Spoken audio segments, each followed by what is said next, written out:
Bring us in, babe. Welcome to Coco Caliente. And speaking of Coco Caliente, well, I guess not Coco Caliente. I'm having my coffee caliente. I'm having my hot coffee this morning. Yes, you are. And it tastes very coffee. Good. Blueberry. You know, they have Blueberry this. coffee is our favorite. It's our jam. It really is. And there's this place in Lansing here in Michigan. It's called Horrocks, right? Mm-hmm. Is that how you pronounce that? I think so. And it's like I don't know. The thing is, I could say Mennonite store, and maybe people here would understand that. But like that's not. Oh, are you saying that? I'm trying to describe like what Horrocks is. Horrocks is it's a really big store, but the only way I could describe it really is saying a Mennonite store. But a lot of people listening may not know what Mennonites are. It's basically a lifestyle, way of life that, you know, it's like Amish. It's around here, and they're very all natural. And it's all fresh food, straight from the farm. And so they have a store over here that Nicole, she goes to all the time. And that's where she'll get our produce or meat for me or any like natural products. They actually carry a lot of vegan stuff too, which is really cool. I just bought a bunch of like butter, cream cheese, which you can't even get at the Walmart that's like around here. Yeah, well, and so Horrocks is like that store, like those little mom and pop, Amish shop on steroids. It's massive. Yeah, it's awesome. So cool.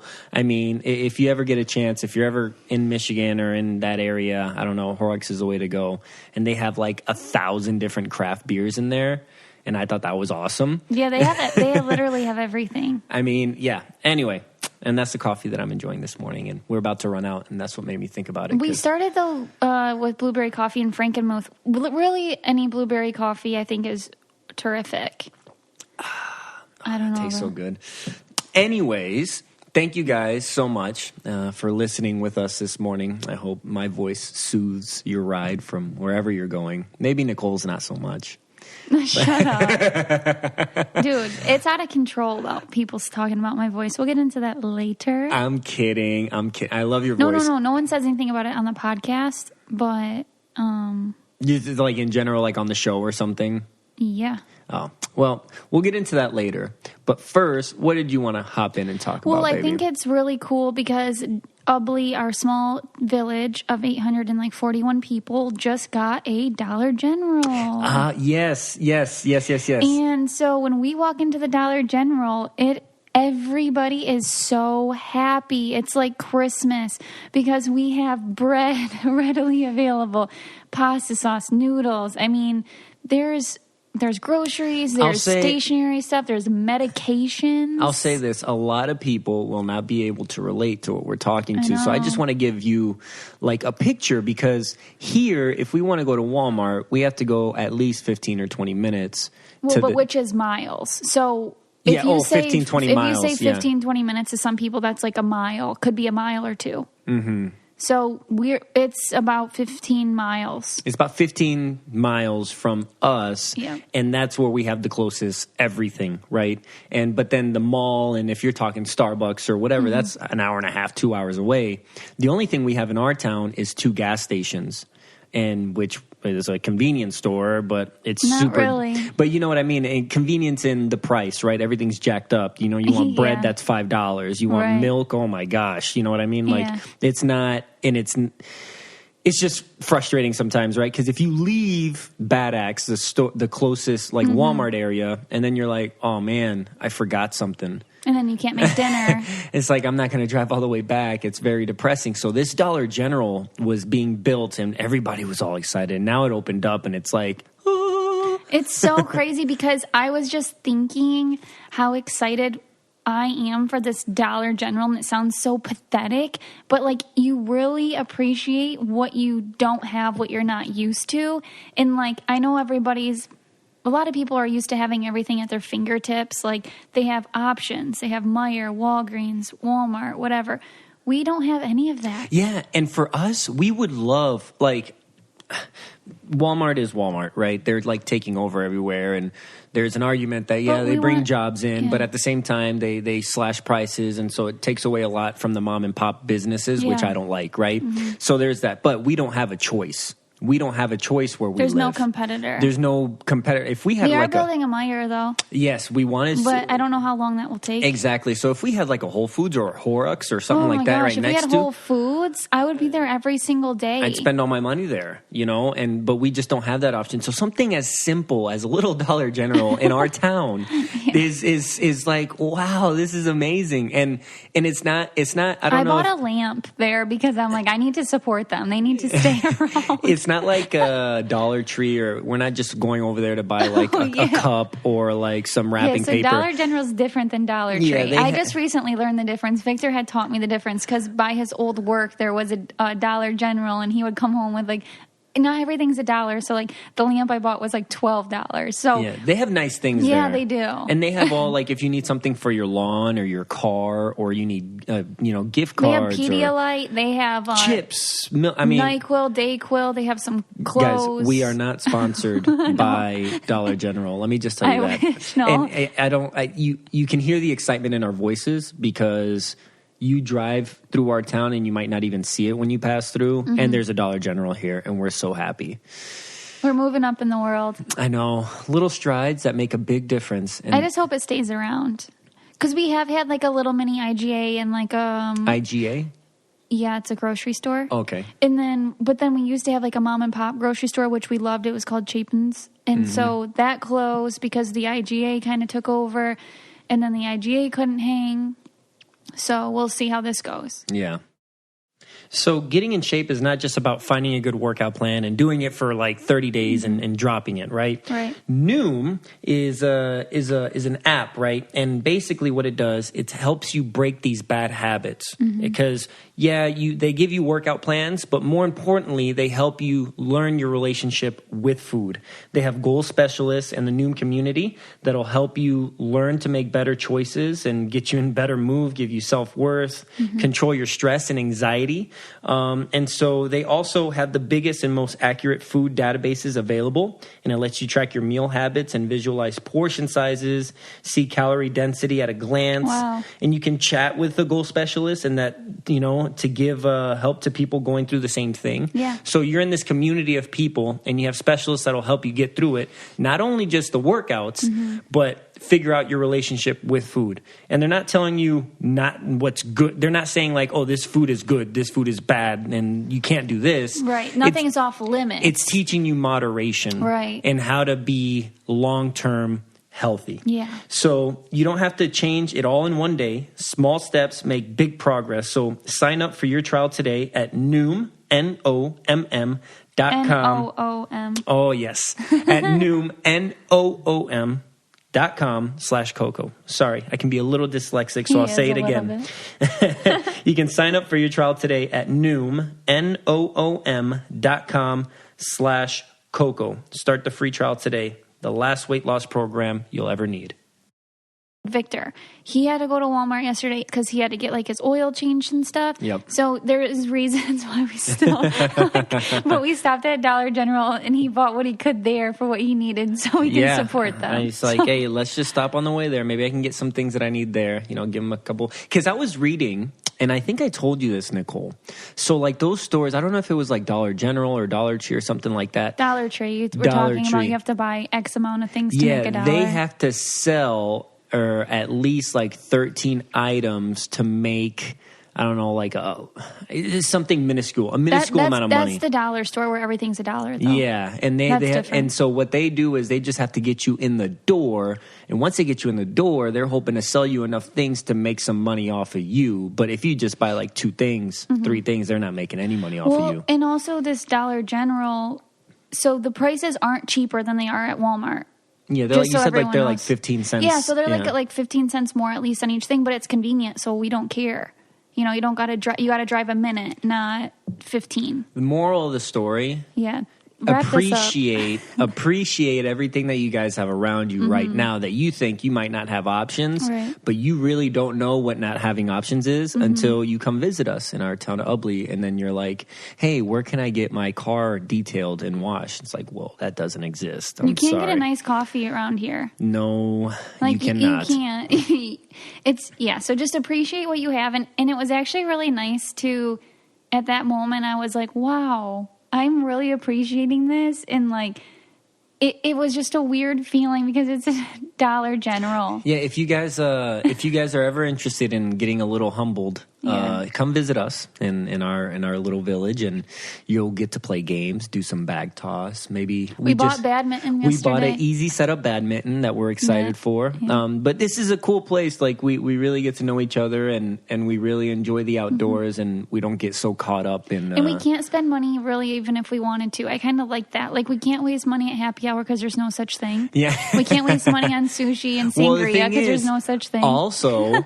happy hour is always because beers here cheap. Aren't $5 a piece. It's They're like $2. $2.75. Yeah, $3, you know, and so that's one of the perks about living where we live, and we can save a lot of money. We save a lot, and so we can also travel when we want to because we were able to save up. Yeah. So we're there. It's like, we don't have the pressure of like hanging out and going out all the time and doing like during trivia, and all these things which it would be really cool because sometimes we want to do those things. But we can't waste our money on nonsense. And this is not to say that the person that lives in the city and does all these things, I'm not knocking you down. No. We just don't have that luxury, right? We're in a place that doesn't afford us that luxury, so we're making the best out of the situation that we're in right now, which for us has been great.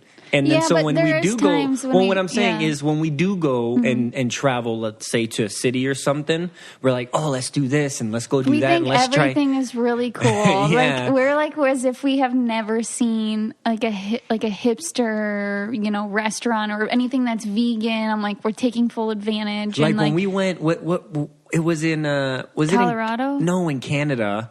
When we went and saw Paul, and he was performing at wherever, and then he told us to go to this one like restaurant bar, that was and it didn't cool. even have a sign on it, and it was like inside a house, that was awesome. And place was like popping. That was really, really cool. So we're just like, we think everything's awesome. We're not difficult to entertain. Let's say that we're not big fans of large crowds. That's pretty much our only stipulation. And really loud music isn't my thing either. Well, you like to go to like a country festival. Oh, if it's country, it can be as loud as you want. Yeah. So just not like the club. Boom, boom, boom. Oh yeah, I took Nicole. Nicole, when she came the last time, I still can't believe I survived that moment. I think back on it all the time. I handled that like a pro. So let me set the scene for you guys. I'm back home. We're in Louisiana, and I went to go out with my buddies. These are my buddies that I never get to see, right? Because I don't live in Louisiana anymore. And one of them just so happened to be back in from, I think he lives in Virginia now. And we're all hanging out, and we're walking through downtown New Orleans. And I think we went to Frenchman Street instead of Bourbon Street because Bourbon Street's too crazy. What we didn't account for is that's when they had Jazz Fest. Jazz Fest was right in the middle of when we were there, and so Frenchman Street, Bourbon. It was packed. I mean, walking outside was like walking on the inside of a club. Like you had to like squeeze through people and trying to wiggle your way through. And then so we walked into this bar, and I'm telling you, you couldn't walk 2 feet. And I mean, actually you were walking like inches. You were like shuffling inches to get through. I've never been so crowded in my life, and I wasn't drinking either, so I couldn't like. It was just like Nicole taking was getting it all in. I literally it took us like 5 minutes to get maybe like 4 feet in, and then I look at my buddies and I look back at Nicole and I'm like, all right, no, let's turn around. I'm like, thank God he said that. But Nicole was being a troop because she knew that I don't get to see my friends, so she was just letting me have a good time, and so that was fun. But anyway, we got really off topic. Yeah, this is so random. This is such a random podcast. Should we cut all this? No, we should not. This is great, but I know you have something that you want to talk about. Well, I think that a good topic to talk about would be how handling criticism, how you handle it and how I handle it, how people should handle it, or like our opinions on that. Which ties into, I guess, what we were talking about at the beginning is your voice. Well, yeah. You don't know this, but I defended myself. He hates when I defend myself. So a couple days ago, somebody wrote on, like, you know how CBS has that thing going around? It's like, Nicole's a winner in real life, but would she be part of your BB Dreamcast? Okay, so my picture's on there. Oh, I didn't see that. Oh, you didn't? No. Oh. I'm not on social media as much. If nobody's noticed, That's like true. I never post. So Well, it pops up, okay? And so then you get all these people. I'm not asking for this attention. Like, I'm not posting, am I in your Dreamcast, okay? CBS is doing this. And then you get people that are like, yeah. And I wrote yes, like, yes, exclamation point, just to be funny. And then some people are like, yeah, love you, love you. And then there's people that are like, let's just not sit here and pretend that she actually played a good game. Oh. And so then this guy is arguing with everyone who said something nice with me. And so I'm just like mad at this guy because he's going out of his way. So I commented back to him. Oh, here we go. And What'd you say? Okay, do you want me to read it? Yeah, I want you. I mean, if it's I going to don't take you know like if I 10 can minutes to find find it. it, then no. But Okay, give me the gist of what you said. So the gist of it was basically he was saying I didn't play a good game. And I said, actually, I did play a good game. You might not know what a good game is. You might know what a good edit is. But my mind never sat and never floated. I was constantly playing mind games. I said, how do you think I got Michelle to put up 2 of her own alliance members, which was you and Paul, and not put me up as the replacement? Yeah. I didn't even get put up because I played mind games. I worked. And she hated my guts. So why wouldn't she put me up? Yeah. And you know why she didn't? Because I got up and curled my hair that morning and said, I'm ready to go up. And that pissed her off. So she didn't put me up. So it's little things like that. And then I also said, I love Paul. Paul's one of our best friends. But I said, you know, because Paul was robbed is a thing. Well, I said, I didn't have Victor to go out. Oops. What's that? Oh, that's my alarm. Sorry. I said I didn't have Victor to go out for me 3 times. You took, people don't realize that, but you took the hit because you were a bigger target than Paul. Oh, for sure. And you took the hit for him 3 times. Yeah. I didn't sit on the block until Final Four, and I didn't have someone going out for me 3 times. So it is criticism on my game because I actually worked hard, and I can't help that Paul was an aggressive player, and you know, I just kind of worked more behind the scenes. So I handled that by being like aggressive and being like, no, I played a good game, but I'm not going to convince this guy. It's a waste of time. He already made up his mind. So you can't convince people what you are and what you aren't. You just have to let it go. But I just felt like I needed to defend my game.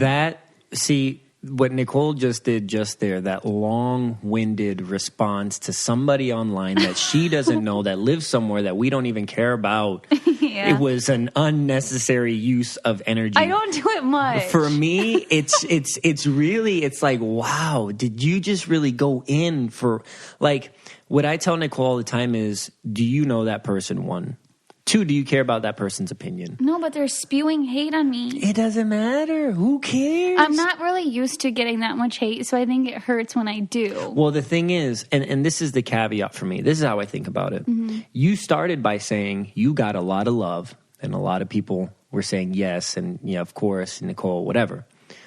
The amount of people that said positive things to the amount of people that said negative things, they don't compare. You know what I mean? No, I get that. And even if the tables were turned and there was more people saying bad things than positive things, you still have the people that love you, and those are the people that you should care about. You know what I mean? For me, I don't even care. Like, if you guys didn't notice on the last post, my head's shaved. It's gone. Hair's gone. What did I get a lot of? Where'd your hair go? Oh my God, your locks. You got to grow your hair. I don't care. You could. I want my hair how I want my hair. You can't tell me otherwise. Okay, so the difference between us is you could say anything to Victor and it will not ruin his day. You can say the meanest thing to me, just like, okay, so some other comments on that post was, if I have to hear her voice again on another season, I'm done. And I've been watching since season 1. So I said #harsh. Yeah. Oh, man. Anyway, so like that will ruin my day. Yeah, it will. And that's the difference between us and letting you haters know. Haters might not be listening, but they might. Yeah. Like letting them know that this ruins my day is probably not a good thing either. It's fuel for the fire, for sure. And for me, I mean...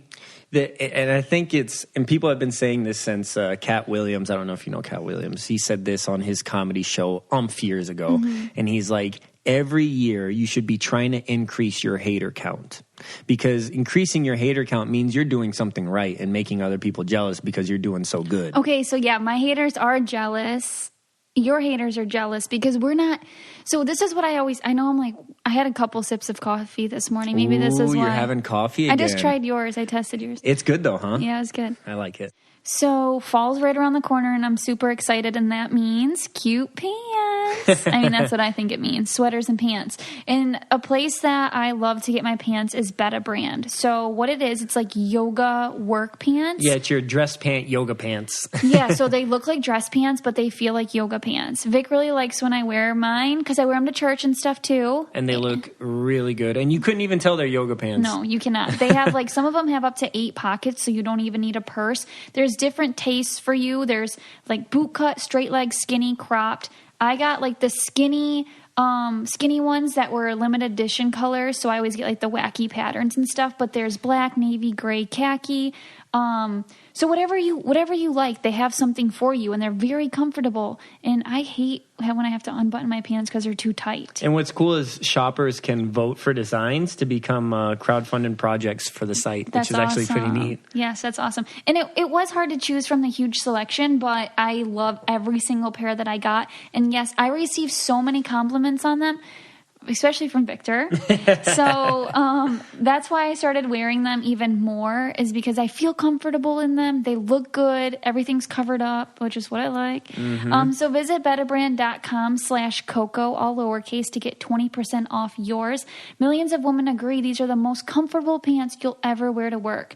That's betabrand.com, betabrand.com/Coco, all lowercase, to get 20% off your dress yoga pants.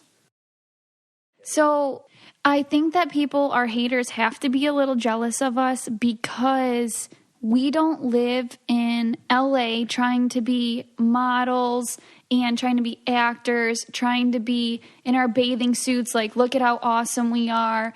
That's not like, and I'm not saying people who do that are bad. I'm saying we're not even asking for that type of attention. Yeah. We live in a tiny town. We mind our business. Mm-hmm. We have a podcast, and we don't like say, look at us. Yeah. Do you know what I mean? So that's when I have to sit down and really think about it, is like, why are these people, even people who are former reality TV people, they like some people cling together because they all have something in common. You're looking at me like I'm going too far. No.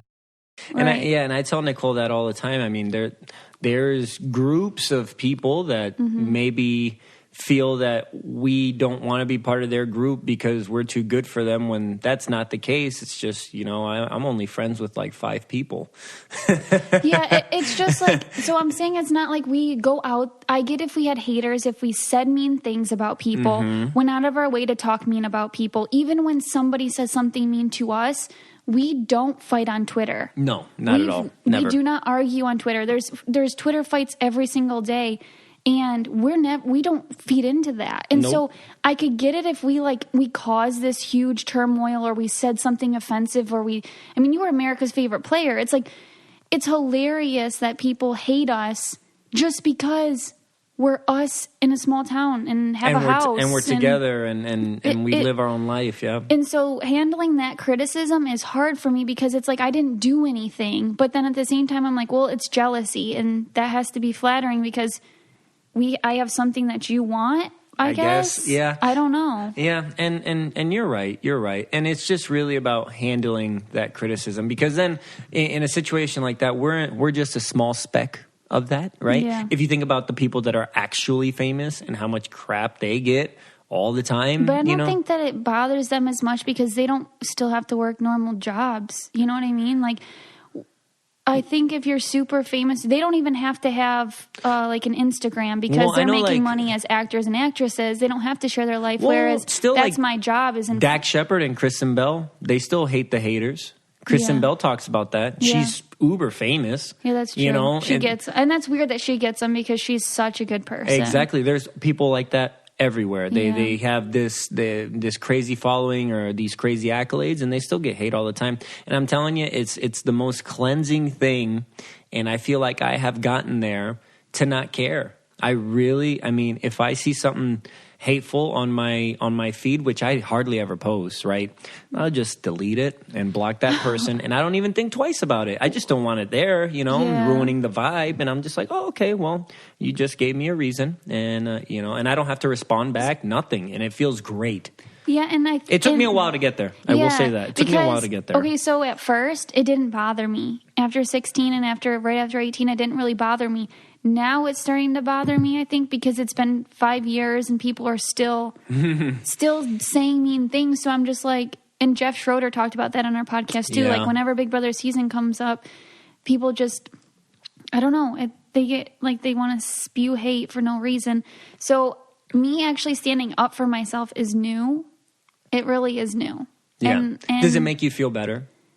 Like sometimes. Is it like a therapy of sorts I don't to ever do that, wanna or be- does it? Well, wait. Is it that you do it and you feel better every time therapy, or do you do it and you're sometimes like, all right, maybe I shouldn't have done that? Yeah, I'd say that maybe I shouldn't have done that because I don't need to do that. And so is that? So I'm just going to talk this through. Is that healthy for you? No. And have you gained anything from doing that? I do feel a little refreshed sticking up for my game because I don't feel like it gets enough credit. But as far as personal voice attacks and things like that, no, that doesn't make me feel better because I'm drawing attention to their mean comment, first of all. And I'm letting them know it bugged me. Mm-hmm. And then I'm trying to defend something I can't change. Exactly. And when I always go back to, for me, it's like, I only have, and I say this all the time, I'm just hitting the same statement over and over again, but I only have like 5 friends, right? And I have you and your family and my family. Mm-hmm. Those are the only opinions I care about. If I'm doing something to offend or make your family feel bad, my family and my close friends, then that's a cause for reflection for myself. Anybody else outside that circle, I could care less about. I mean, I'm not doing anything. I'm not doing anything society deems is wrong, derogatory, nothing like that. I am myself, and I try to be the best person I can be. And if I'm not doing anything that does anything negative, why do you dislike me? I mean, I wish I could be like that. I'm way too sensitive, and I'll admit that. I'm very, very sensitive. So it just comes with that. And I also, being sensitive, I think is really, sometimes I'm just like, oh, I wish I'm not so sensitive. But being sensitive is a good thing because I feel like that's how I can read people better. I would never treat someone or say something to someone that would make me feel even a little bit type of way. Like being sensitive helps me treat other people better. Do you know what I mean? Yes, I do. And I will say that we are both still young, right? Yeah, we got a lot of learning. We have a lot of learning and growing to do. Yeah. And I think there's parts of, there's different aspects of my life where you are more mature than I am. And in this respect, I am more mature than you are for this thing. You get what I'm saying? I don't know if I'll ever mature to the point of not caring, though. Well, it's not, I mean, it's being able to brush it off. Exactly. It's human to care. Yeah. Like, I say I don't care, but obviously sometimes you're like, man, why would somebody say something like that? But I don't let it bug me for the whole day. Right. You know what I mean? So I think you'll get to a point where you'll mature out of that. And like I said, then I'll have to worry about what people say about my kids, and then it's going to get me way more fired up. Like, I feel like it's never going to end. Well, that I don't know how I will react to. Yeah. When it's me, it's one thing, right? When it's if my someone child says something about your mom or my mom, it's like you get fired up. Yeah, well, yes and no. And I think, I don't know. You're the chill to my crazy psychoness. No, you're not psycho. I wouldn't use that word at all. I use psycho like very loosely. Yeah, you very. So to my I don't want to say anxiety. To my what? I'm like, I don't know what that was, but that. You know what I mean? Anyway. So vitamins are really important, and I just kind of learned that on my own from not taking vitamins. Yep. So something that I did a while ago is I took a Care of online quiz that asks about your diet, health goals, and lifestyle choices, and it only takes 5 minutes for it to figure out scientifically what you're lacking. Well, what's funny is magnesium was on there, and then vitamin D, And that's something that the doctor had just prescribed me a couple weeks ago. And Isn't I was that like, crazy? had I kept taking my Care Care of. of vitamins, I probably wouldn't have ended up in the doctor. So it's very accurate from my experience. And so what it is it's like this box of vitamins, and they have individual packets. They're super easy to take on the go, and they have your name on it. So it'd be like, hi, Nicole. It tells you a quote of the day, which is really cool. That's actually one of my favorite parts of and, it. Yeah, and it just like... So if you're traveling for 5 days, you can take 5 packs. And anyways, it reads what you need. And so me being not eating meat, and knew I needed like iron, and they give me like a natural chill pill and things like that. And you know what's also cool? Care of also has these protein powders now. They come in like on-the-go packets and in tubs. And they're clean labels, and they're made with organic ingredients like cocoa and Himalayan pink sea salt, or whey from free-range grass-fed cows from Ireland. That's awesome. So your subscription box gets sent right to your door every month, just in case I wasn't clear on that. So it orders, and then you can reorder. So it's like a subscription. Yeah. Yes. Yeah. So you don't have to go anywhere. It just gets delivered to you. That's awesome. So if you're interested in trying to figure out what you're lacking in your, diet, then you go ahead and take the quiz. And for 30% off your first Care of order, go to takecareof.com and enter code COCO30. For 30% off your first Care of order, go to takecareof.com and enter COCO30. Give it a try. Flipping the scale on this, let's talk about the other thing on the other side of the coin of this that you wanted to talk about. What? Paying it forward. We were gonna wrap up with that, but let's do it now. Yeah, let's do it now because I think it's a perfect transition to this, right? Okay, so let's say this really quick. Okay. I am so grateful for those of you who have been nothing but kind to me, Us. Yes, well, us. But even like Big Brother 16, like thank you for loving me, because that gave me another opportunity on 18, which then me and Victor, we became us. Like a year after that. Yeah. But thank you so much trust me, I love all you kind people. And I think our listeners are the kindest group. When I post something on our Coco Caliente page, I'm so freaking excited. I don't have any like, oh my God, what are people going to say? Yeah. Whereas on my page, I will hem and haw for so long because I'm like, oh, what are people going to pick out? It's such a safe place. And we do have a Facebook group. Some people were messaging me today saying you should make a Facebook group. We do. It's private. So just request to follow it. It's Coco Caliente Podcast on Facebook. Yeah. And it's such a nice group. Everyone's so nice. So thank you so much. I know we were talking about haters today, but big shout out to our supporters as well. Yes, because you guys are literally what keeps us going, and not just on the podcast, but in everything. Like, we want to make you guys proud. The reason and the reason I like to post stuff about our relationship, which is the only thing I really post, is because I know you guys are out there and you guys really do care about us, and I love sharing how happy I am.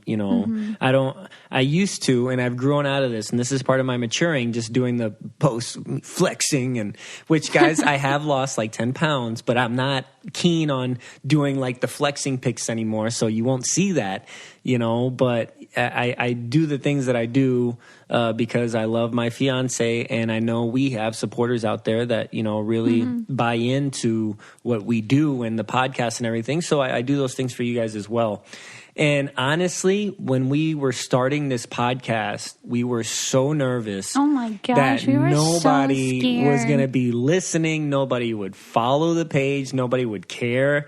Mugs was never a thing. You know what I mean? And now to be at the point that we're at, we just like literally wake up, and then 5 minutes before, like, what do you want to talk about today? It's not like stressful. It's very easy because you guys make it so, you guys like the raw, candid talk. And we also, what gets us fired up too is when we're able to do a giveaway, which we should have another one coming up if I'm not mistaken. Yeah, is that one next week? I don't know. I don't want to spoil it, but we have a... Yeah, I think that might be next week. From Colorado. yeah, this is going to be a good one. I'm going to post this on my personal page. Yeah, it's going to be a great giveaway for you guys. But that we get fired up about those things. And I don't know, even like when we did that live podcast in Texas, like we were so nervous, but the support that we got from you guys was was awesome. And so, yeah. We love you guys. From where we started. We love you. So, okay, yeah, go ahead. Yeah, from where we started to where we are now and seeing our page grow and our listeners grow and the reviews that we get, it's really amazing, and it's nothing that I ever thought. And even if I don't continue this down the line, just to have this experience with you guys and share this with you guys, and it's awesome. It is really, really cool. And also, I'm going to try to learn better way back. I'm going to be better at not responding to the haters and not giving them any attention. Yes. That is my goal for the rest of your life. Yes, but 5 months. There's only 5 months left in the year, so I'm going to nail it by 2020. I'm not even going to turn my head. Okay, and so we want you to pay it forward this week. Even if it's just something tiny, $1 pop at McDonald's, or anything. Just try to pay it forward. I'm going to do something this week. So stay tuned on my page, maybe some Starbucks coffee or something. Oh, yeah, you did that a few weeks ago, huh? Or maybe a month ago, something like that. I'm going to do it on my Coco Caliente page. That's where you should do it. I'm going to do it. You guys watch out this week. I'm going to do a Starbucks. Yeah, don't even, and honestly... Yeah, because it went so fast last time. Well, I refilled it like 4 times. I'm like, oh my God. And the reason I say it is because only the people that really love you and love us follow our Coco Caliente page. And because there might be other people that, just watch to see what's going on your normal page. So just do it strictly on the Coco Caliente page and really. So yeah, I'm going to pay it forward this week. You guys should too. Just make it a challenge to do it and you will feel so good. I love it. Yeah. I got to do something like that too. Even buying a little kid, like their mom says no or something. And my brother one time just was like, I'll buy it for you. She's like, no, it's $3. And Jesse's like, my brother's like, I'll get it for you if it's fine with the mom. And she's like, okay. And then he got this big cookie and he was super excited. Yeah, I like doing stuff like that too. And those opportunities don't arise all the time. But when they do and you take action on it, oh my God, it's so rewarding. Feels so good. It does feel so good. And so we definitely challenge you to do that. Okay, so now we're going to go into, I'm going to ask you what national day you think today is. I'm going to give you 3 options. Okay. This is like a new game that I kind of want to start. It's interesting. There's a lot of national days. There is a lot of national days. I used to look those up every day at my old job and try to see what the national day was. And they had some weird things out there. Yeah. But go ahead. So is today National Eat Your Jell-O Day? Is today National All or Nothing Day? Or is today National Threading the Needle Day? Wow, those are 3. I was not expecting those. 3 so either the Jello all day, or nothing, or thread the needle. Yeah. What is today? Today is thread the needle. What the heck? How'd you know? You know what? Because when in doubt, you always choose C. I learned that in a Scantron That's not true, exam. Though. That's not true. It worked just now. It did. Because I put the right answer last. Every time I pick C, it's always it. Oh, once. my gosh. Okay, well, just you guys know tomorrow's National All or Nothing Day. Okay, so and then Thursday, Jello Day was back on the 12th. So Thursday's thread the needle. Tomorrow is... Thursday's today. Yeah. So that's thread the needle. Yeah. And then tomorrow is... All or Nothing. And when was the Jello Day? Back on the 12th. Back on the 12th. Mm-hmm. So I did pick all real days. I was going to make up some weird crap, but I was like, no. Oh, man. That's funny. Okay, so Nicole, I want to do not a weird... Oh, no. I want to do the Spanish word of the day, right? Okay. You good? Yeah. I was just thinking about what you could possibly do. Oh, for weird or normal, no, or for Spanish Day. Okay, so Spanish, and this is gonna be. I'm gonna have fun with this one. Audífono. Haters. No.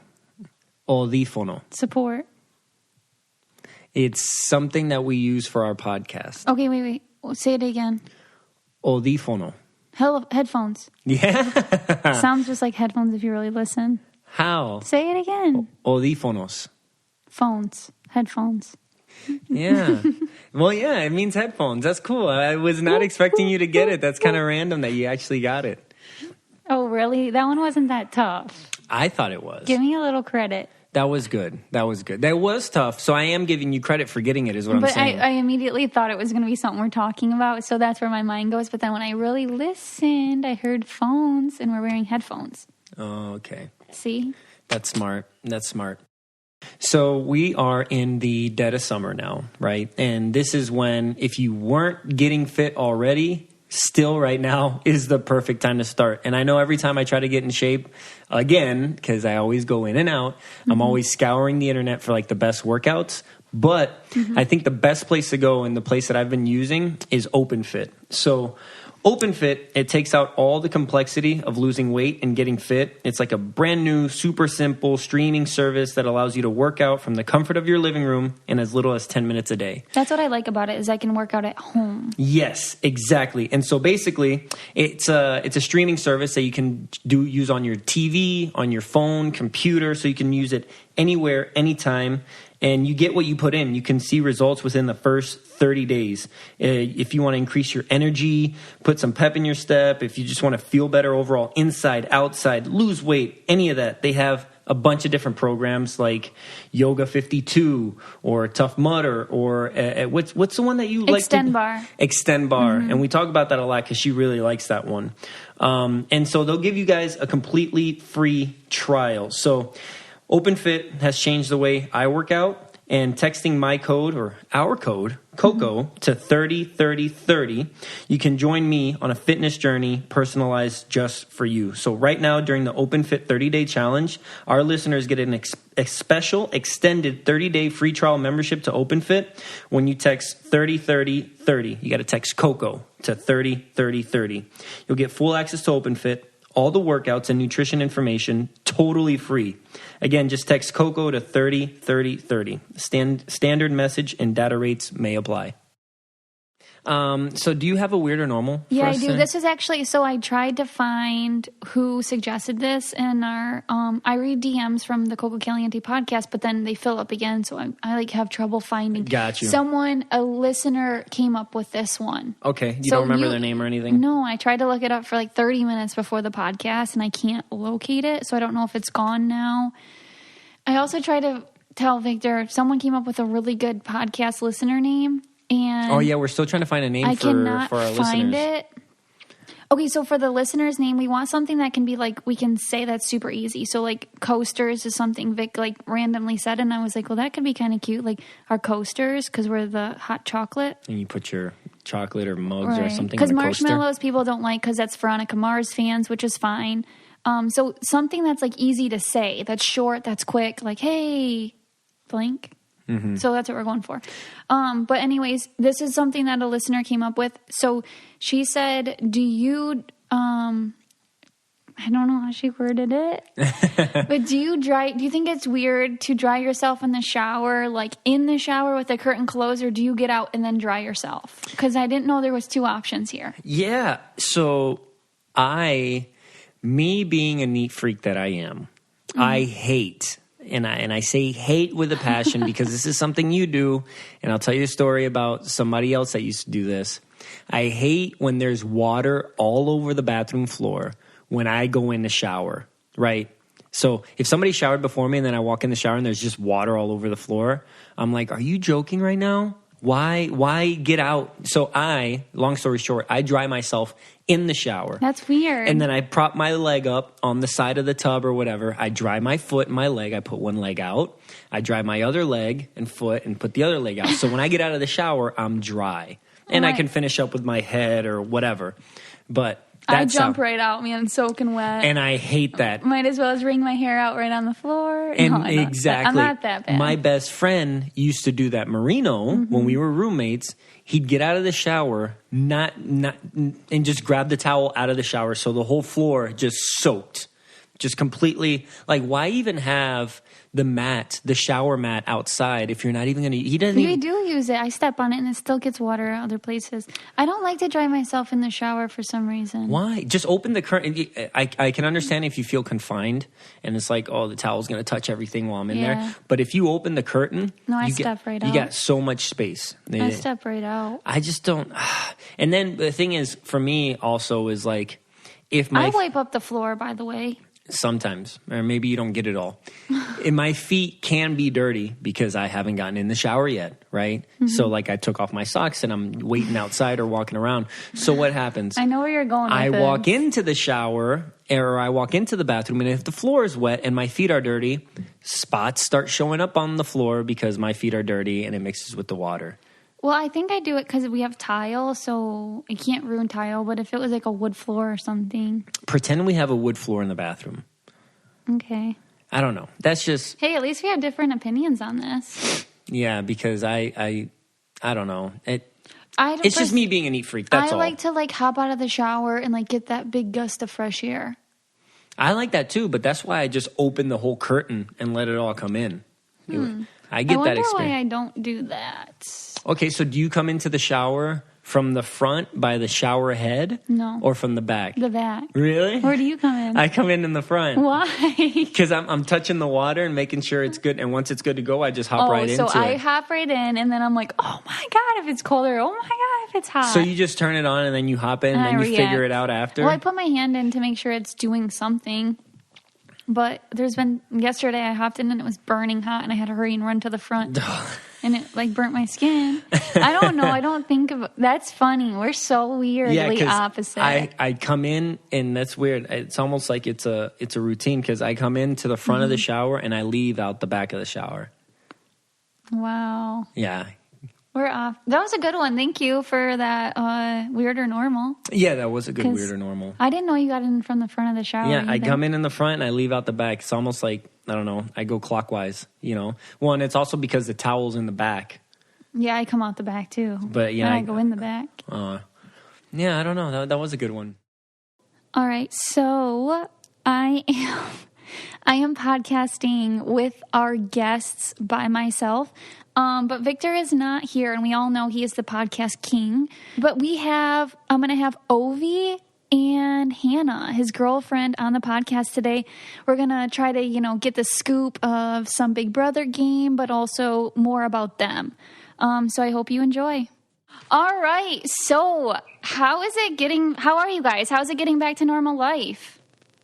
Yeah, it's pretty, it's wild. I mean, honestly, in my life, I didn't really think much would change, and just coming back to Hannah, my family, dog, and just chilling. But it's kind of strange now having so many people kind of know you online. The other day, I was coming to Hannah's place, and somebody stopped or pulled off from the interstate because they saw my car and then came they pulled up to my apartment and asked to take a picture with Ovi. So, oh my gosh! Because of the van. The van is kind of noticeable. So yeah, it's been a pretty surreal experience, and it's been a lot easier than I thought it would be, just because of all everybody kind of reaching out. Yeah.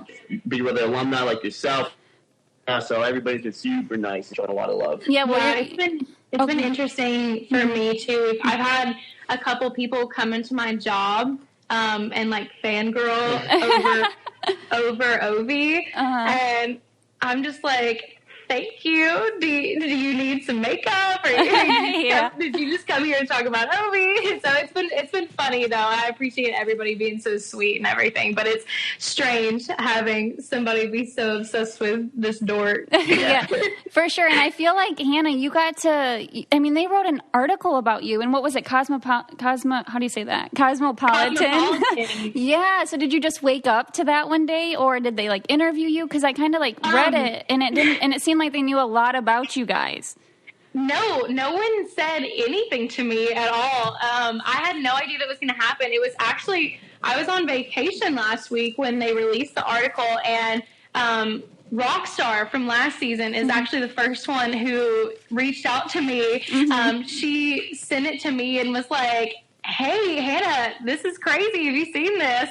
And I took a minute for me to register it, but it was insane. I thought that book was the Bible when I was in middle school. Middle school and high school. And so I was really excited to see that. But no, I had no idea it was going to happen. They didn't interview me or anything. I think they gathered everything from Instagram. Was it? And it was pretty accurate. Was it right?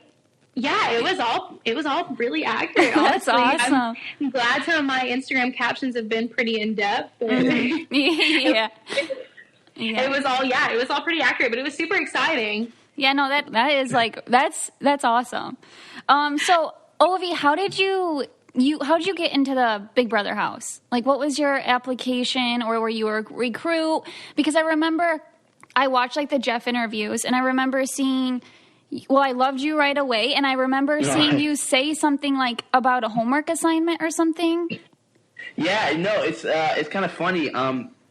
In high school, I was taking this sociology class, and what was this? This is like in 10th grade, I think. And the assignment for that class was to watch Big Brother, essentially. And so I thought it was really strange. Why would I want to watch people 24/7? But yeah, really, it is weird. Yeah, it was. At first, I was like, "This is kind of strange," but then I watched an episode and then kind of fell in love with it. And I was like, "Whoa, this is crazy!" And so after I finished the class, we did all we had to analyze all that, and then I just became a fan ever since then. I got to, I think it was season 15, I got to see your season, which I loved that, and then later on kept watching all the other seasons. So I was such a big fan since then. And so it was always kind of my dream of mine to, shoot my shot and put out an application. So I applied, made a video. My buddy helped me make the video. Was that like January? Yeah, I think I made it in like January wise, I was like really stressing over the video. I was like, I want to make it perfect, do what I can. But I sent it out, I didn't think really much of it. And then I was really fortunate for them to get back to me. And then the whole process started from there. Yeah, well, I don't think we ever really, I didn't really think you'd ever get on. Yeah, you just kept making some cuts, and then here we were in June. So that's so funny. Hannah, did you want to apply with him? Oh no, you're like, no, that's not my thing. I've never watched the show actually until this season. So I was kind of in the same boat as like sophomore Ovi. I thought it sounded really weird. And I like social media and things like that a lot, but I tend to be more of a private person about certain things. Yeah. And so the idea of someone watching me all the time, I was like, that's crazy. I don't want to do that. People will see me like without my eyebrows filled in. Like, I don't want to do that. Dude, you are stunning. You would be stunning no matter what. So that is not something you have to worry about. Thank you. But no, it's been interesting for sure. And this is always like Ovi's dream and everything, and I still have a year of school, so even if I had wanted to do something like that, if we had made it to September, I would have had to miss out on school and things. So this was Ovi's little dream for the time being. So it was easy to let him go because you knew it was his dream. You guys have a solid relationship, so it was just like, see you later, I'm gonna miss you type feeling, right? I think it was more so like that. I think it was easier for me because I didn't really know what to expect. So I was just kind of like, bye. And then it all started. And luckily, I didn't really know what to expect on like the internet and things like that. And then I released something saying, I'm so excited for him, whatever. And that's when I started getting a little bit more of a following. And that was really cool. Luckily, BB Twitter has been pretty kind to us. Yeah. That is that's very unusual. So take it it's like I've heard that we're lucky in that way. Yes. It can be a brutal place. But I'm glad that it's treating you really well because I think after my first season on 16, it was really good. And then after I won on 18, it was like, Paul was robbed, so I've had both experiences and you just got to learn to take the good stuff and then just not turn your head. Like if strangers say mean things, it's just let it go, so. Yeah. Well, there's definitely one or two. And I think I gave myself the first couple of days after the press release to just scroll through and read every single thing that was posted. And then after that, I kind of limited myself just to like 20 minutes at night, like reading through and things. And I realized it would be really easy to like fall down the rabbit hole of just scrolling for hours and reading everything. Exactly. So how did you guys get together? What's your love story? Man, You started it, so you want to take this? yeah, I guess. So yeah, I saw Hannah and I had a class. What was it? I think my sophomore year. My freshman year. Yeah, my sophomore year, her freshman year, and it was a very fun class called Constitutional Law. Oh my gosh. Law and American Society. So yeah, still very fun. Not actually really fun at all. Right. But I saw Hannah was like the only the main girl in the class, and she was political science classes at UT. A lot of times, there's only a few girls, and then there's just lots of guys in there, especially your upper level classes. And for some reason, my freshman year self decided to take all upper level classes, which was stupid. But luckily, I met you out of that. Had a lot of stress. School wise, but I met you. Yeah. So we were in that class together, and I was probably one of maybe 4 or 5 girls. Yeah, and so I saw Hannah there, and so I always thought she was, looked beautiful and whatnot, but I never, we didn't say much to each other at all. And so it was coming near the end of the semester, and I was like, you know what, I need if I'm going to say something, I need to say it now. And the final was coming up, and so I sent her not like a DM, not an Instagram message or anything like that, or even asked her for a number. I sent her an email. Aw, that's so cute. And I said to her, hey, do you want to study for the final? I made a study guide. I said, the brown boy sitting behind you. In the Hawaiian shirt. Okay, well, you're the only brown boy in there. You didn't need to, you really didn't need to specify if you were wearing the Hawaiian shirt. But and then 2 days went by. I'm like, all right, nothing's gonna happen. I'll put my number in there. And then I get a text the day before the final, and she's like, yeah, I'd love to study. So we ended up studying. We don't get much done, and we both almost fail our finals. And then one thing happens to another, and during the summer, we decide to go meet up a few weeks down the line, and just for a little date. And then after that, she lives in I lived in Memphis for the summer. Yeah, Memphis, and I lived in Knoxville, so those are around 6-7 hours away. Oh, wow. And I own a kind of a broken down minivan with no AC, but we decided I would travel. I traveled down to Memphis one weekend, and the next weekend she would travel down. So we did that back and forth throughout the summer. And by school year, my car has AC, so it was a lot easier for me. Yeah, that's good. And what's funny is Victor's car, when he got out of Big Brother too, his didn't have AC, and he talked about it, and his windows didn't roll down, and he's so he would talk about that too.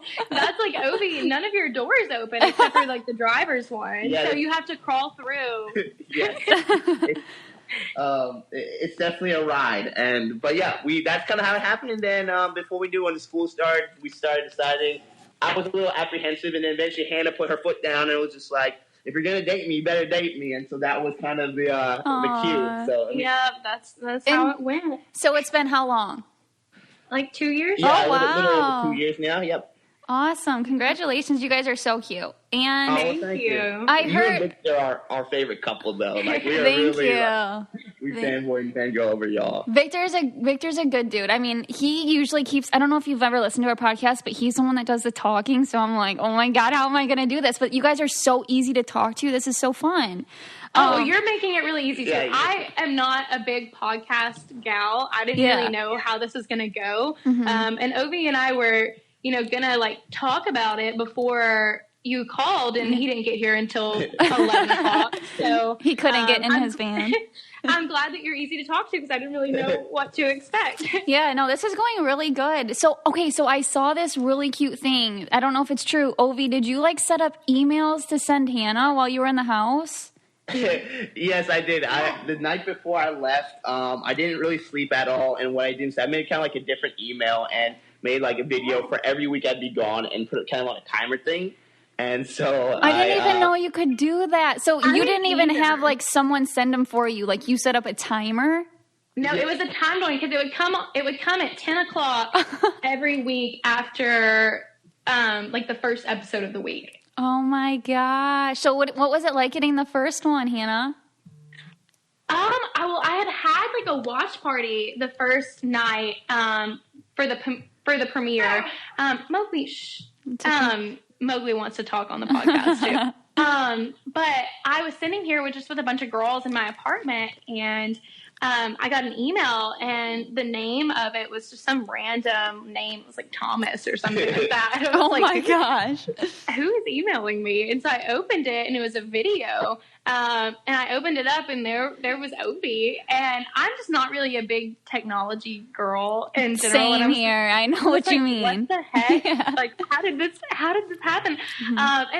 I didn't really know a lot about Big Brother too, and so I was like, does he have his phone? Like, what is going on? And then I realized he had like pre-recorded all of these, and so I'm sitting there crying with a bunch of girls that I'm friends with, and they're all freaking out, of course, just because we eat that kind of stuff up. But it was really nice. It was nice because at that point he had been gone for about 2 weeks. Yeah. So I hadn't really heard from him or anything for a while. And so it was nice to hear his voice and everything. And then I started getting one every week. It was labeled week 1. And so I was like, did this man make one for every week that he would be gone? That probably would have been easier if you had known you'd only been gone for like 2 weeks. Yeah, we only got the video like 5 or 6. So That's still so cute. You set the standard so high. Anyone listening, they're going to be like, their boyfriend expectations just went up. So, yeah, that was really sweet. Okay. Yeah. Okay. It's easy when you have a good girlfriend. Okay, we'll talk game talk now.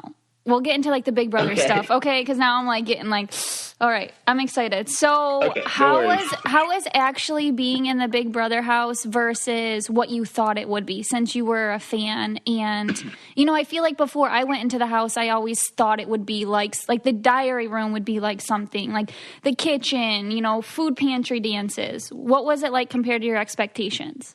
Oh man, it was absolutely crazy. I mean, in the sense that like you watch your show. You see clips here and there. And so I guess the craziest thing was the layout of the house. First of all, I didn't ever realize the diary room and things like that were so close to the living room, or the kitchen was this side, the bathroom, you got to walk through the whole house. Like you never realize until you're in the house what it is and that you're surrounded with mirrors. Like now I'm so used to like having a mirror next to me. I can check myself out super easy, but like in real life you don't have that. So, expectations like that were definitely like, as a fan, like, whoa, mind blown. Going into house though, you have a certain game plan in it, and being a fan, you kind of know like what the basics are.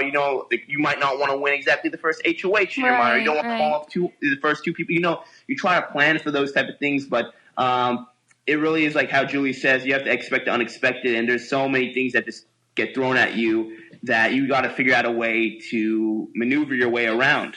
Yeah, no, for sure. So yeah, I think I was so scared. I didn't talk for like the first 11 days because I was like, I do not want to like be a target. And I was so intimidated by everyone because I was quiet, and everyone was so like loud, and I was like, oh my God, am I going to even have a friend in here? So it's so weird because you're worried. You don't know if they're going to put people in there that you'll even like be able to talk to when you're feeling sad or you're missing someone.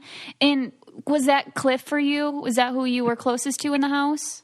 Yeah, in the house, exactly what you said. You're not sure, like, you're scared about what you might say might get people upset. And so, and I mean, it's a lot of seasons, but this season, at least personally for me, because I was playing it, there were so many big personalities there that are really trying to command the conversations at all times. So, back home, I like to think of myself as a bigger personality, and I like to talk, but I make sure other people have the chance to talk. And, it's respect given both ways. In the house, it was tough sometimes to even get a word out because people are shouting over another. They're talking, and so it's tough. So. There's a lot of loud personalities in there for sure. Exactly. A lot of one-sided conversations. Yes, most all. And my plan was that you're going to be a listener over in here. You're going to listen to what like instead of talking so much, you're going to listen more. So that way you can try to create social connections with people. Obviously, the social connections did not work. It didn't really work. It worked out for me. But yeah, and then day one, you try to find your bed situation, and somehow Cliff and we got paired up with each other. Oh well, I got paired up with I think it was Christy at first, but I have a girlfriend, so I was pretty like up like front about that. I was just like, what, I can move to a different bed. I think you should rather sleep with a guy or like by myself. But you have to paired up. Maybe you should have slept with Christy because now you'd rather sleep with Cliff than me. Yeah. And so then Cliff became somehow my, bedmate. And so we started a bond from there. And then Cliff was one of the few people in the house, honestly, that he really wanted to hear some of my, the things I've done before, about my life, and the same vice versa. I think in my head, too, going in the game, I always wanted to get closer to one of the older person in the cast or some of the quote unquote, outsiders, because right. It's just people are people, and I think sometimes they're the most interesting people. And Cliff has so many stories, and so he became my best friend in the house for sure. Him and Nicole. Yeah, and I think that's kind of it's weird because on 16, Donnie was one of my best friends, and then Christine, and they kind of have those similarities. You know what I mean? Yeah.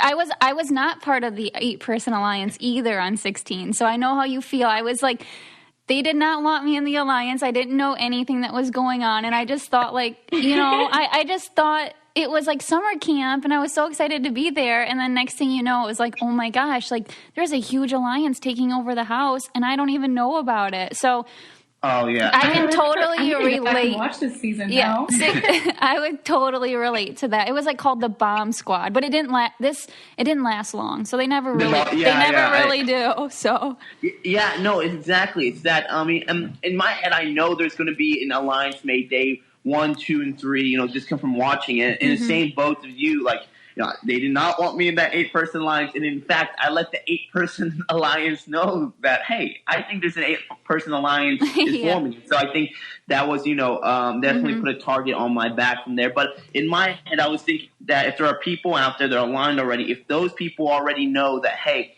I want to be a number for you. Right. In my head, I'm thinking that rationally that they wouldn't want to target me right now, because if they know I'm already good with them and I'll protect them at that moment, why would you want to put me up? So that kind of, I didn't expect that. And so that's, I think might have been naivety on my part in the beginning and my own actions to play. Because in the game, I wanted to get everyone to like me. That was my goal. Well, I think that you also thought that they would be thinking rationally. And yeah, exactly. They should have wanted you. They should have wanted you as a number. You wanted to be on their team. It's their fault. It's their loss. It's honestly idiotic.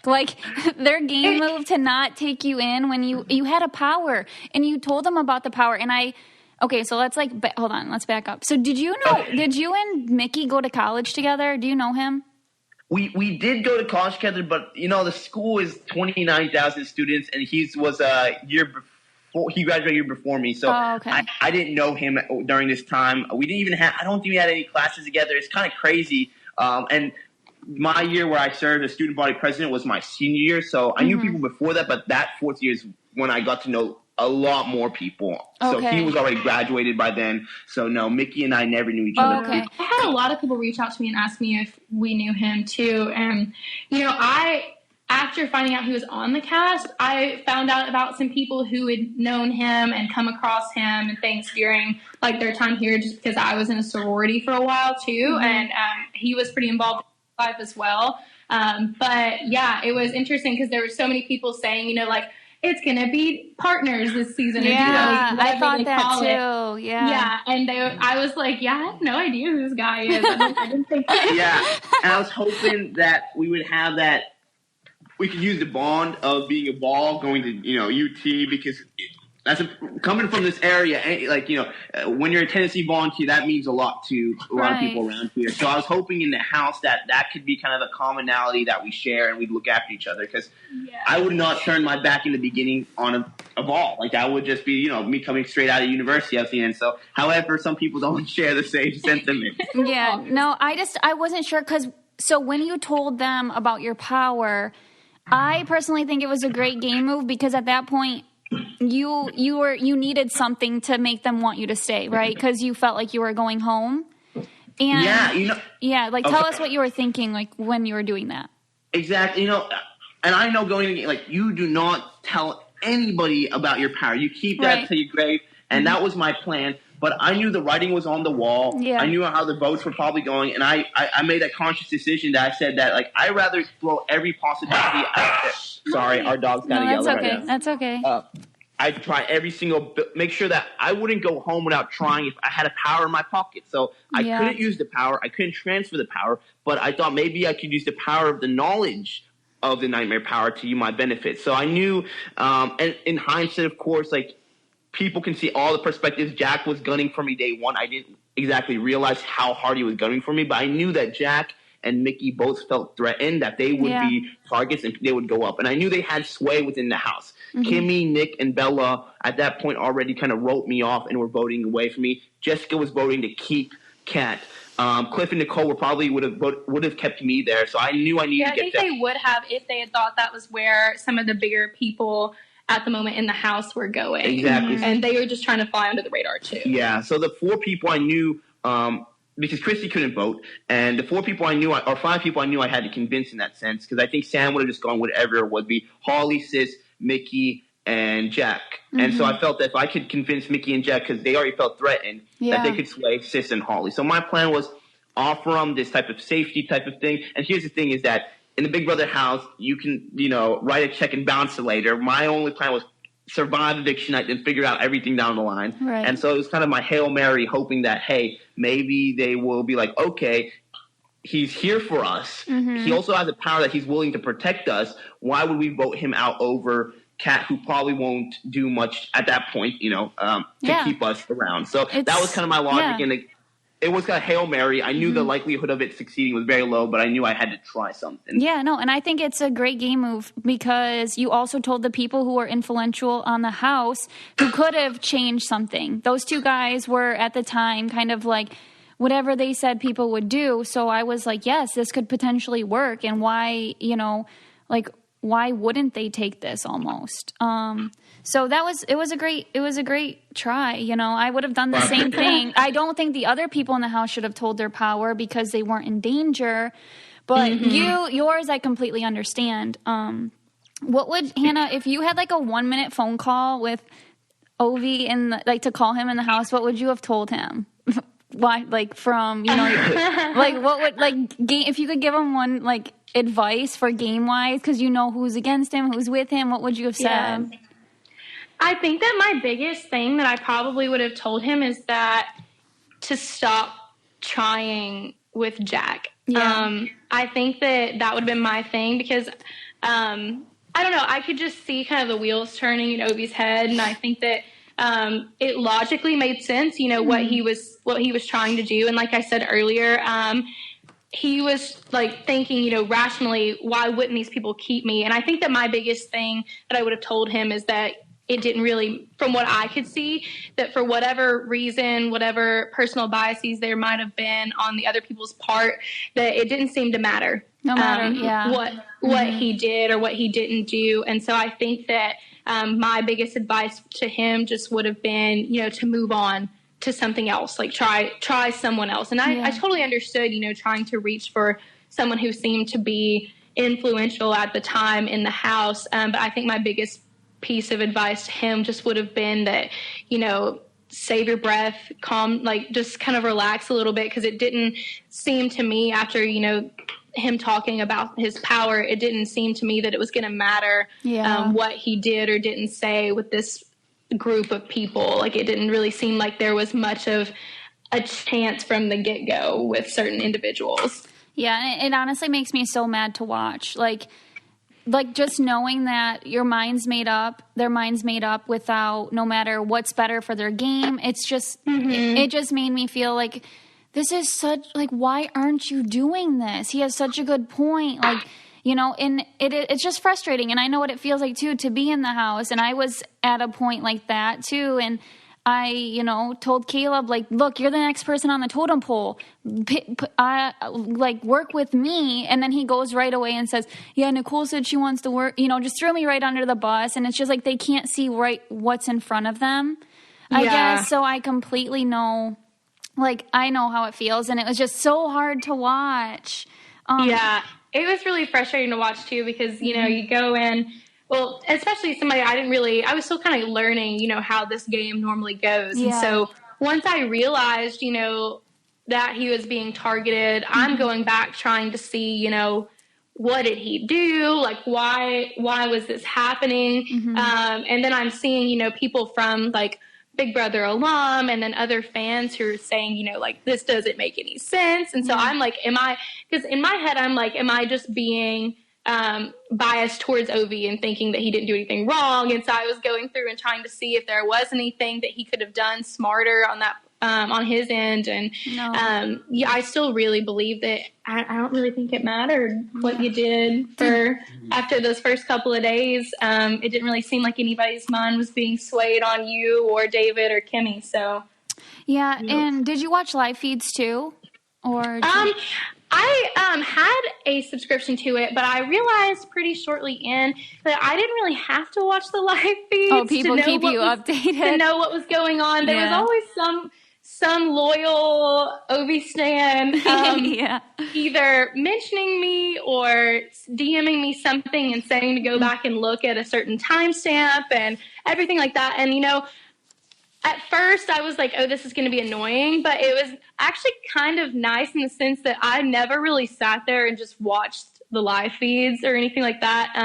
I always kind of knew what was going on just because people would let me know. And so that was nice just because I didn't have to sit there for hours and kind of comb through what was going on. People always just kind of kept me updated. That's really nice. So, Ovi, if you would have won the comeback competition, I'm sure you've been asked this like a million times, but I got to know. Like, if you won the competition and then you won HOH, who would you put up? Do you know? Oh, man, that's the dream right there. Well, because everyone would want to be your best friend right now, so it would be really hard, you know? Like, they would cling to you. Yeah, exactly. And I want to make sure that, like, you know, when I'm talking about this, I don't want to have, like, rose-tinted glasses and be like, this is exactly what I would do, because in the moment you might be different, you know? I definitely think I would have tried to create some sort of, you know, partnerships through that power with the HOH, because I would have Cliff and Nicole and see what ways we could branch out. I really would want to reach out to like people like Sam and other people within the house that are already there to like kind of the outsiders and bring a coalition together. David being in the game for the time he was really helped me kind of work through things together and kind of see what's what. You know, I already had, by day 15, I started actually starting to think about more so the game at that point and got the clocks turning. And so I realized the power structure close to the end that we have at the head. We have, of course, Mickey there. There's Jack. And there's a strong alliance with this group of 6 people that would probably have some bonus members in there too. So to take out the structure, we need to take out Jack. And David was very adamant about that. So the more we talked about it, the more I realized he's right. This is something we need to take out. So my plan would be put Jack and Tommy on the block because I felt Tommy would not go home, and Jack, that would be the only person Jack would go home again. Yeah. Or put Christy next to Jack because and I would have an excuse Christy because she put me up. So in that sense, that's what I would have liked to see. Yeah. Jack and Christy. And so between those people and socially, because I think Tommy, you know, is playing great games socially in the house. Yeah. No one wants to target him. Everyone loves him. So I felt that the only way to get Jack at the time out, because when you're looking at these people, everyone was a shield for Jack. No one really wanted to target Jack, even though they knew how strong he was. Yeah, it's so weird. It is. It's just so weird because he's just so big and he's just like powerful and loud and kind of mean. And so it's like, just get him, get him out. Think of the whole time I was watching. You know, like, have you ever? I'm sure you've seen Mean Girls. Yeah. There's that part in Mean Girls where they talk about Regina George and they're like, you know, the meaner she is to me, the more I want her to be my friend. You know, and I was sitting here and I was like, Jack is Regina George. Everybody's like, the more crap that comes out of his mouth, the more everybody's like, I need him to like me. Like, it was just so weird to me. It is. Yeah, and it's strange because I think, you know, Jack used a lot of different tactics in the house. I think he used a bit of intimidation in the house to get people to move. So people were scared about moving against him. But I think if anything was a benefit for me being in Camp Comeback is that you're at the lowest of the low. You're not even on a totem pole because you're technically out of the game. You know? So I realized that if I'm getting another chance to get back in this game, I'm going to make sure I take a shot. I make a difference because I'm a fan, you know? At this point, even getting to the end would be a real struggle because I know, like, my back's against the wall. But I was going to make sure I could take out head of the snake before I went down because I knew I had the nightmare power. And so coupled with if I won an HOH, I think I could have made a strong move within the house to make sure that one of them would go home. And my favorite moment was when you went up to the HOH room and you stuck up for Nicole. Good for you. Ovi, like I feel like that's like America's favorite worthy right there. Like that move was so nice. You knew that like people could get angry at you or they could feel some type of way, but you were just so human and you were like, this is not right. Like when you went up there, was your like heart racing? Were you nervous and you were just like, I'm sick of this? Yeah, I mean, thanks for saying that, Nicole. That does mean a lot. And a lot of people have been super encouraging and sweet about that moment. But I got to be honest, in that moment, that was just, Nicole's my friend. And like back home in the house, I stick up for my friends. Yeah. I think, some people are like, man, Ovi's such a nice guy. He's so sweet, things like that before all this stuff within the house. But, I knew I was getting a lot of things thrown at me. But in my head, it's like, I'll keep my head down. I'm going to work through it. Yeah. When they go low, we go high, and I'm going to get back in this house and cause some chaos. But the line crossed for me that you can say what you want about me. That's, I'm just going to take it right now at this moment. And in real life, I'd say something about it.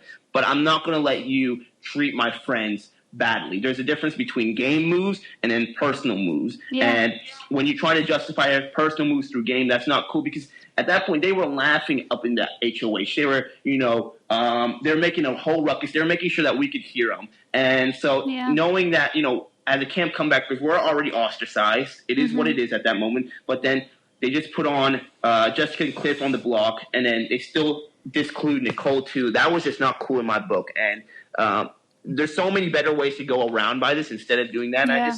I didn't feel it wasn't right in my bones, and I had to say something. So when going up on there, I remember I was just trying to focus, trying to do what I probably did way too much in the house and bake cookies because like that's the only way to get my mind off of things. Yeah. But like while it was happening, I'm hearing them laugh. I'm seeing Nicole pace back and forth. I see Cliff to my left, I think.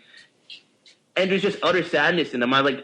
At that moment, I said, I knew it wasn't right. I always told myself, if something like this goes on in the house, I'm going to make sure that I'm not going to stand for it. So if I don't say something now, when am I ever? So Cliff was like, you shouldn't do that right now. But at the point, it's like, my game is already as low as it can go, Nicole? So if I don't say something when I'm even at this lowest point in the game, when am I going to say something? Yeah. And so my parents taught me better than my friends and, family back home. They would do the exact same thing, too, for me as well. I know that for a fact. So I have a lot of good people around my life, and I've been really blessed because of the people around me because they've stuck up for me and vice versa. So no, that's so great. Yeah, it's so great. It's so great to see how genuine. I love watching like genuine kind people on the show. It's just because like you said, they're in the room, they're making all this noise, they're trying to like taunt you guys almost, and it's just so hard to watch. And then when you walk up there and you just say, that you're not being nice, like this is not nice, and then it just shows who they are. And you may not have made it as far as them, but you are going to make it so much further in life, and you are going to have so many opportunities open up for you because that's what happens to good people. So loved watching. You never know, you could be back for a second chance. There's a chance, and if I was to be back, I would definitely take off some blinders and play a lot harder and make sure the game is there. But also, I'm always a big proponent of making sure other fans get a chance to play. So either way, I'll be happy to see whoever can go back in this house down the line because there's some people I think on this cast that would be better replaced with others. I'll just say that. Yeah, no, for sure. And okay, so my last questions are: who are each of you rooting for right now? Because you guys are watching? Is it hard to watch? Are you watching? Are you invested? I don't think we're really keeping up as closely with the live feeds and things like that, but we're watching. We're keeping up. I don't watch I'm not watching live feeds this year either. I watched them 1 year before I went on, and then you go on Twitter like you said, and you have all the recaps. I don't even gotta, you can see everything that's happening. So, but as a casual viewer, you guys are watching the shows like every 3 nights a week? Well, I'm catching, I guess it's hard to say. I think you might understand this. Right now, it's in that mode where I'm keeping up with all the updates. Mm-hmm. Every day at nighttime I go check to make sure they're doing okay. But watching the show's a little tough for me right now. Yeah. It's weird to say just because you're not there and your dream was to make it as far as you could. So there's a bit of a hint of I don't know, just No, I get it. I get it. It's been 5 years, and I still get like nostalgia, and I still get a weird feeling when people move into the house. I feel like it never goes away. Like it's like, wait, there's new people, and it's not me. It's so weird.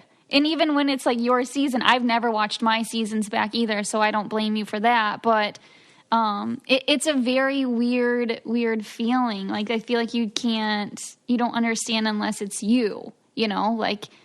I don't know. So, but if you still got to be rooting for Cliff and Nicole, I'm guessing. The people that I think Hannah and I are both rooting for in the house. I'm rooting for Nicole. Yeah, I love Nicole. Nicole and Cliff is my two. I mean, I like Cliff too, Mm-hmm. but I really want Nicole to win it. Yeah, either one of them who can get there, I'm all for. If they both can get there, I'd be happy. Because right now, I consider, we always say back home, you should celebrate your friends' successes like they're your own. Yeah, yep. And Nicole and Cliff are like my two best friends in the house, and I'm pretty sure when they leave this house, they're going to be one of my closest friends as well. And so, yeah, I'm rooting for them. I was super happy how Cliff won the HOH.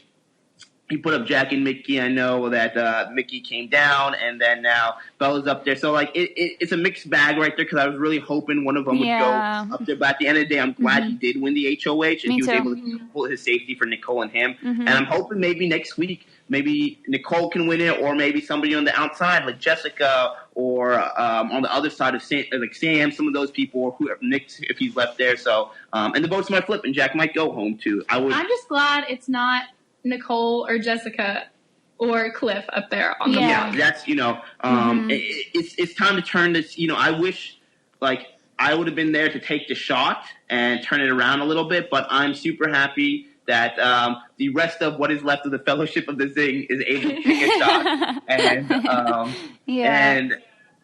so I'm rooting for them. I'll keep on rooting for them. And if these two sides start to take shots at each other, and if within the inner, I think, what is the shooters, the 6 shooters? Yeah, I think they're going to. I feel like they're also like moody and they get mad and they're like, or jealous or something. Because I feel like they're going to turn on each other before they're even worried about Nicole and Cliff for some reason. Because I don't know. I hope so. Yeah. That's what I'm hoping, is that they start taking shots, and then they see each side kind of sees Nicole and Cliff as a number instead of shooting taking them out. They want them for their side. So, and I'm thinking, Nicole has taken so much, like, in that house. Like, people throwing so much at her, and Nicole is such an incredible woman outside the house and inside the house. Yeah. And she's able to connect with people one-on-one in a way that people just don't understand. So her social game, her being able to flip votes and things like that, I'm hoping that she can keep utilizing that power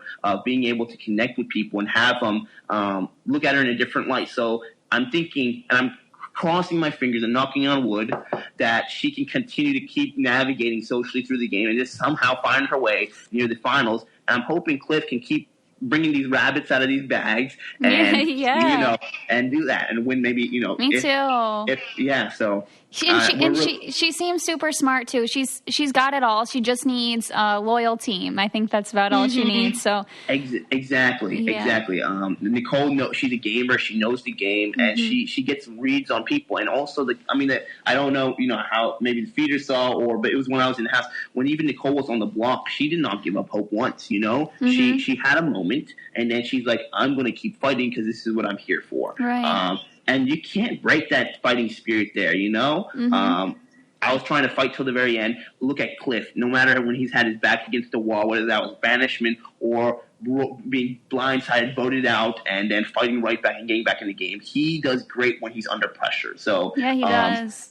Cliff is the most clutch person in this Big Brother 21 house, that's for sure. Yeah. And then I'm hoping him and Nicole can pair up and keep going on further. So, sorry, long answer there. But no, that's okay. It's a great answer, and I completely agree. It's really only Cliff or Nicole for us. Yeah, me too. I mean, I love them, and I hope that they have like an underdog story, and then they come out on top, and it'll be really. It's going to be fun. Once they're out, I'm just going to be if they get out, I'm just going to be like, oh. Yeah, I think the only person from the majority that it wouldn't anger me to win would be like Tommy. Yeah, I think. And then what about how is Sam? He seems like he's like really nice and stuff. I haven't watched the feeds, but I don't know if he doesn't seem like too bad either, or is he like, is he with that group, or I don't know.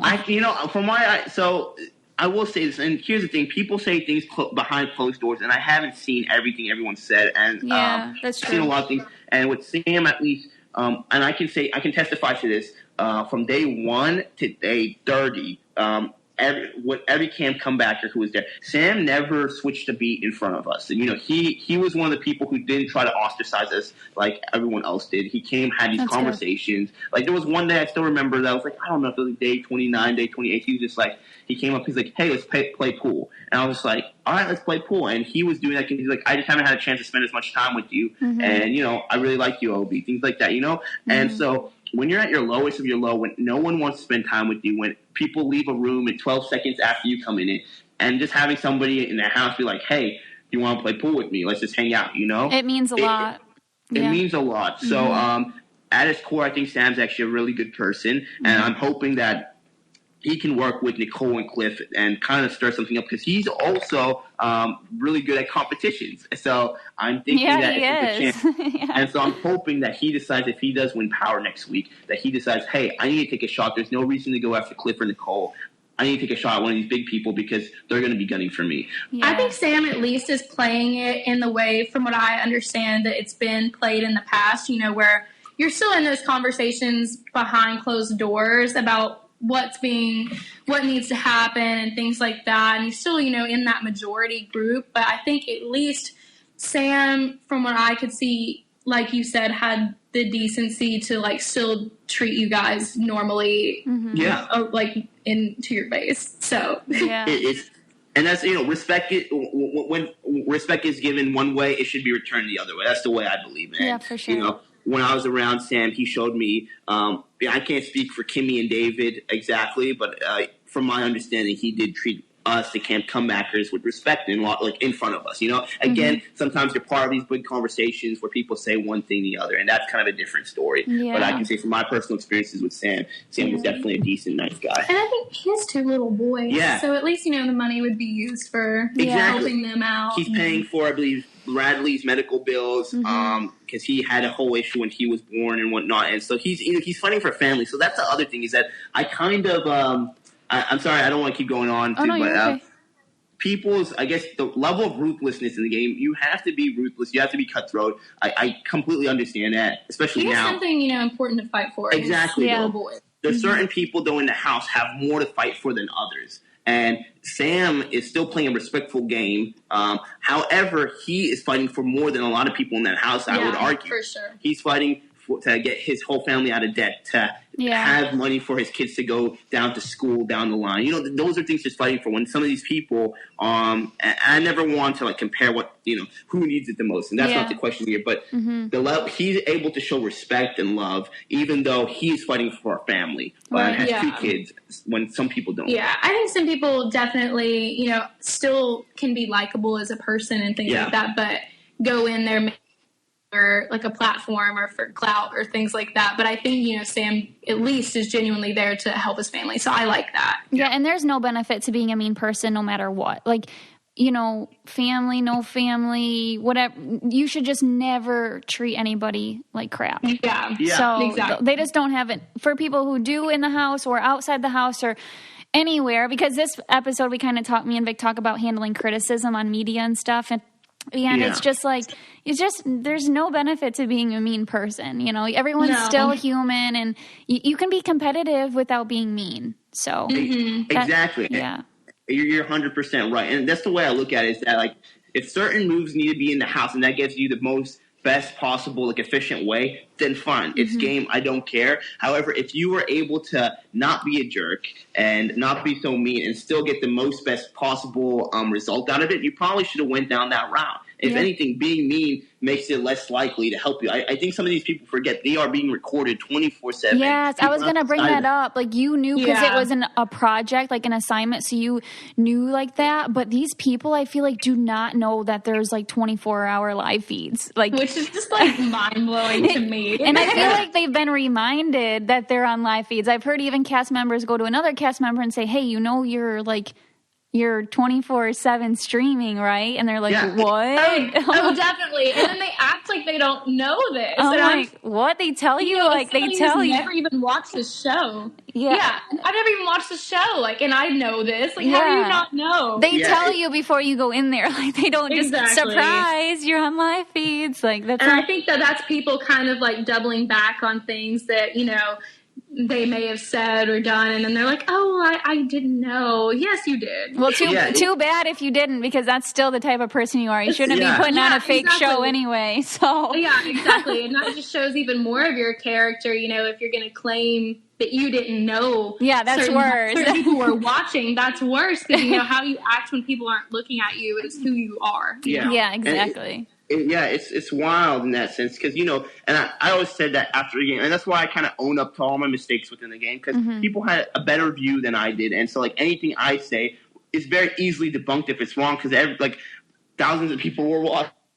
They have the receipts. They have the receipts. And so it's, I think it goes to show that if the type of things these people, the house guests are saying in the house, when they are on national television, what do they say when they're not here and in other cohorts, Oh, exactly. Exactly. They're probably already, honestly, on a better behavior than what they are at home. And that's, like, terrible.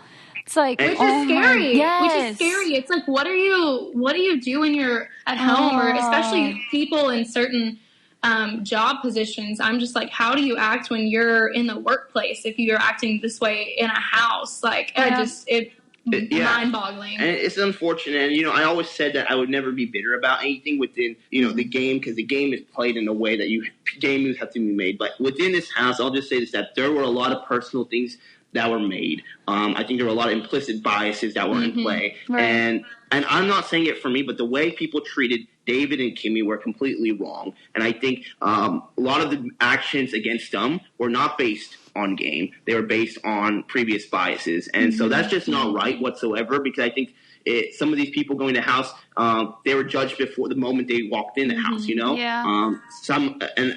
That might put me in that I think group. the two of them were the immediate, and then it went to you. Yeah, and so that's really unfortunate because, being a fan of the game, loving this game as much, you want to come in here and you shouldn't be judged before you even absolutely not. talk anything, just on the way you look. And so that's just really unfortunate. Yeah. And I think, people have to answer for the things they do in this house, maybe not inside the house right now. After, for sure. For sure, yeah. I feel like their eyes are going to be opened real wide, and I just don't know, like, I don't know. It gets me frustrated, and we'll just end it there, and we'll just we'll let the universe take care of it, and it'll all, you know what I mean? Like, it normally does. So yeah. Well, thank you guys so much for coming on Coco Caliente podcast. Thank you. Thank you so much for having us. Like, we are such big fans of y'all, and I've watched y'all, and I don't know how y'all did yet because I'm still catching up on the episodes, but on The Amazing Race, and so I'm like.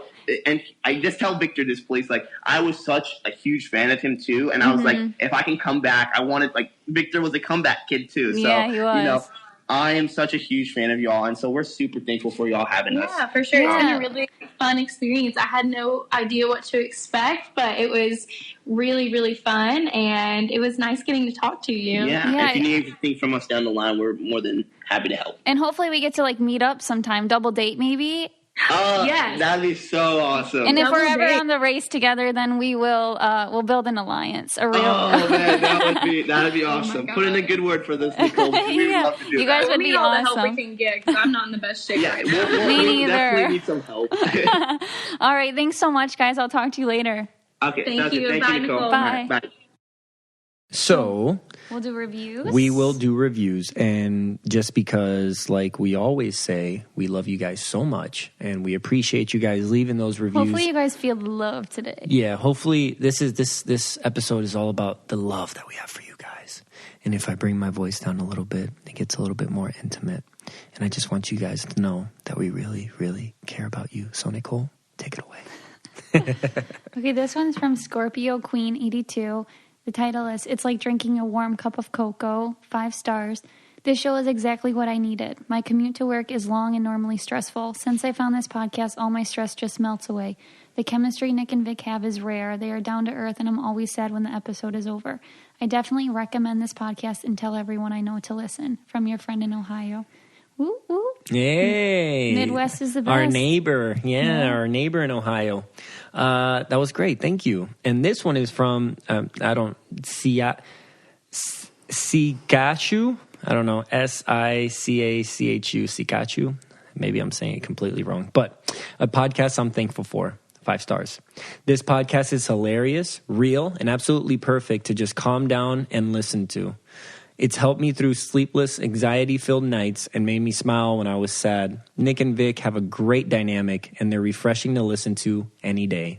I read that one the other day, and I really liked that one. Yeah, that was really sweet, right? Mm-hmm. So, we really appreciate you guys. If you haven't noticed. Thanks for letting us know, how much you guys love this podcast. Yes, because we would never know. And like I said, we have some great stuff coming up for our listeners. We'll have a giveaway here soon next week, I believe, and it's a great episode as well. So, like they all are. But anyway, you can listen to this podcast wherever you're listening to right now. You can also listen on Google Play, Stitcher, Spotify, and you can always listen at www.cococalientepodcast.com, and you can always get our merchandise there. We appreciate you guys for supporting us. Also, don't forget to rate, review, and subscribe. The best way to do that is on Apple Podcasts. And don't forget to follow us at Coco Caliente Pod on Twitter and Coco Caliente Podcast on Instagram. Thank you guys so much, and hope you enjoyed.